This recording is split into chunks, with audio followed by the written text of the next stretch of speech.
Hello hi friends, ఈరోజు మనం chicken curry preparation చూసేద్దాం రండి. ఫస్ట్ నేను ఆయిల్ తీసుకున్నాను. ఆయిల్ వేడైన తర్వాత కరివేపాకు సాజీరా వేసుకున్నాను. తర్వాత నేను ఆనియన్స్ పచ్చిమిర్చి యాడ్ చేసుకుంటున్నాను. ఆనియన్స్ పచ్చిమిర్చి యాడ్ చేసుకొని ఒకసారి కలుపుకుంటున్నాను. ఆనియన్స్ పచ్చిమిర్చి గోల్డెన్ కలర్ వచ్చేంత వరకు వేయించుకోవాలి.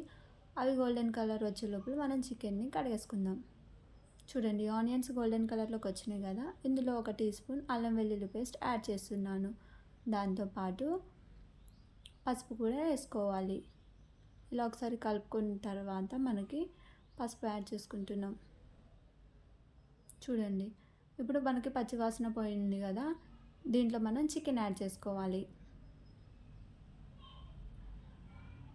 చూసారా, చికెన్ యాడ్ చేసుకున్న తర్వాత దీన్ని మనం మంచిగా కలుపుకోవాలి. ఇలా కలుపుకొని మూత పెట్టేసి కాసేపు ఉడకనిద్దాం మనం.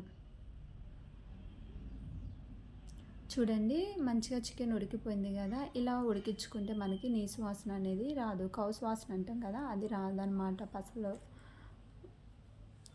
వేయించుకుంటే. ఇందాకలా నేను టమాటా మీద ఉప్పు యాడ్ చేసుకున్నాను కదా. అట్లా ఉప్పు చల్లి టమాటాలు వేసుకుంటే మనకి తొందరగా టమాటా అనేది కుక్ అయిపోతుంది. చూడండి, నేను ఉప్పు వేసుకున్న టమాటా ముక్కల మీద ఉప్పు వేసుకొని యాడ్ చేసుకుంటున్నాను. ఇట్లా యాడ్ చేసుకొని ఒక 2-3 మినిట్స్ వెయిట్ చేసుకుంటే మనం చూడండి ఎంత మెత్తగా మనకి కుక్ అయినాయో టమాటా.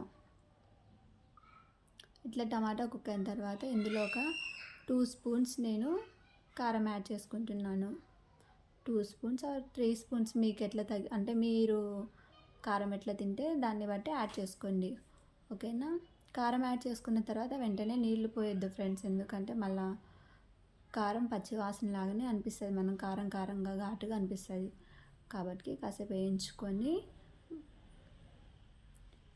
ఇప్పుడు చూడండి, కారం వేసిన తర్వాత నేను వేయించుకున్న తర్వాత ఇప్పుడు వాటర్ యాడ్ చేసుకుంటున్నాను. చూడండి, నాకు కొంచెం గ్రేవీగా ఉంటే చాలు కాబట్టి ఆల్రెడీ ఆల్మోస్ట్ చికెన్ మనకి కుక్ అయిపోయింది కాబట్టి నేను కొంచెమే వాటర్ యాడ్ చేసుకుంటున్నాను. వాటర్ యాడ్ చేసుకొని మూత పెట్టేసి కాసేపు ఉడకనిచ్చింది. అలా ఉడికిన దాంట్లో మనం అల్లం వెల్లుల్లి పేస్ట్, తర్వాత ధనియాల పౌడర్ చివరిగా యాడ్ చేసుకోవాలి. దాంతోపాటు కొంచెం కొత్తిమీర, చికెన్ మసాలా యాడ్ చేసుకుంటున్నాను. చూడండి, దాంతోపాటు ఒక లెమన్ పిండుకుంటే chicken curry flavour totally change అయిపోతుంది అన్నమాట. సో ఇది ఫ్రెండ్స్ ఈరోజు కర్రీ.